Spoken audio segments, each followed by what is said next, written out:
Good morning, everyone. Thank you for joining us for this important announcement. Bon matin tout le monde. Merci pour avoir nous joindre à nous pour cette annonce importante. We will begin with a few opening remarks from the Honorable Marco Mendicino, Minister of Immigration, Refugees and Citizenship. On va commencer avec quelques mots d'ouverture de l'Honorable Marco Mendicino, ministre de l'Immigration, des Réfugiés et de la Citoyenneté. Ministre, allez-y. Good morning. I'd like to begin by acknowledging that I'm joining you today from the traditional unceded territory of the Algonquin and the Anishinaabe people. I'd also like to take a moment to welcome my colleagues MPs Asasi, Jawari, and Dong, who are joining us virtually. This past year has been a challenging one for Canada, but it is difficult to sufficiently express the profound sense of loss and outrage in the downing of Flight PS 752, which took 176 innocent lives, including 138 with ties to Canada.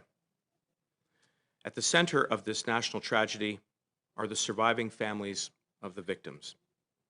I want to acknowledge the families of the victims of Ukraine International Airlines Flight 752.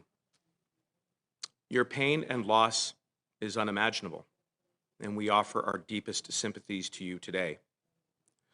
From the beginning, Canada has called for the Iranian regime to conduct a comprehensive and transparent investigation in accordance with international standards.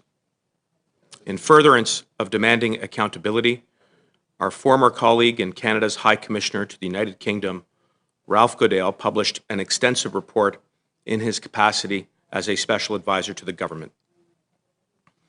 The report makes clear that Canada remains deeply concerned about the lack of transparency, evidence, and information from the Iranian regime to explain what happened.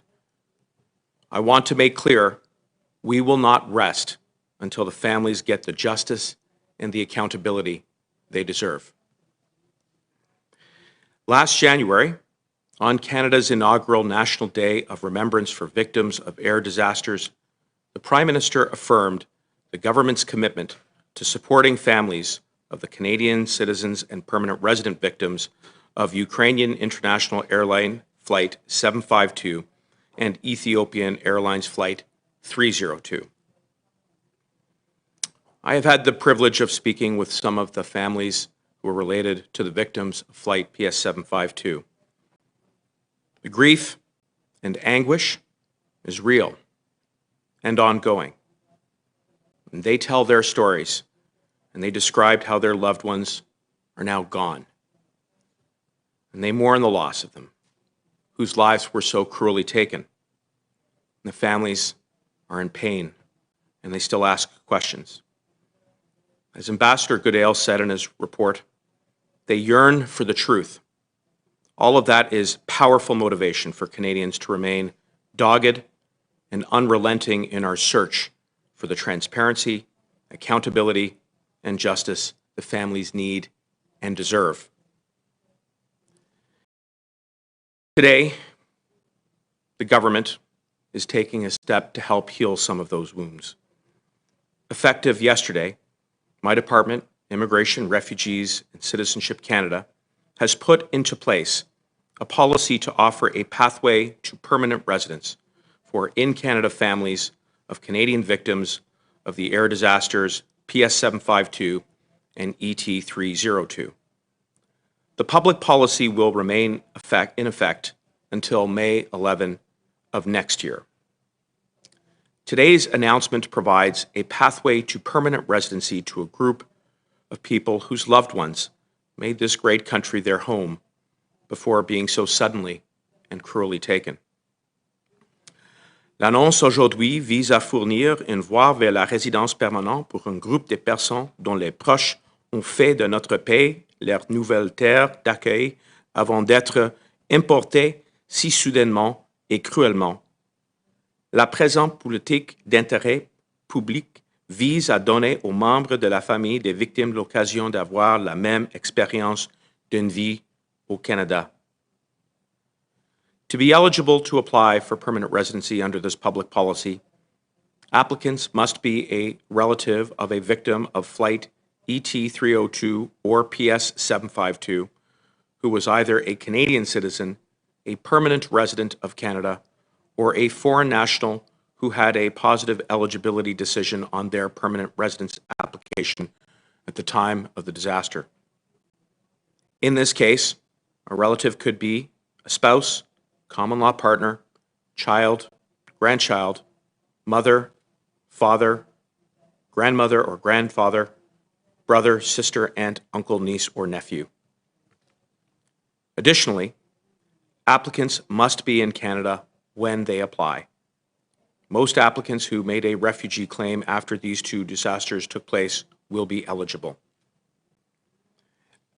Les demandeurs doivent déterminer s'ils sont admissibles et ensuite lire attentivement les instructions sur la façon de présenter une demande avant de créer et de soumettre une demande.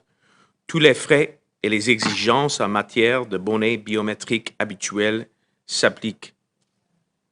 Also, other admissibility requirements will apply.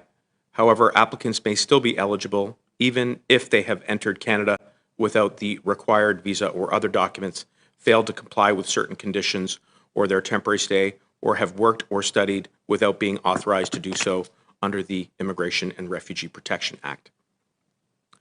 To the family members of those Canadian citizens and permanent residents who lost their lives so tragically in flights PS 752, ET and ET 302, we hope this pathway is a meaningful and positive opportunity as you continue to heal.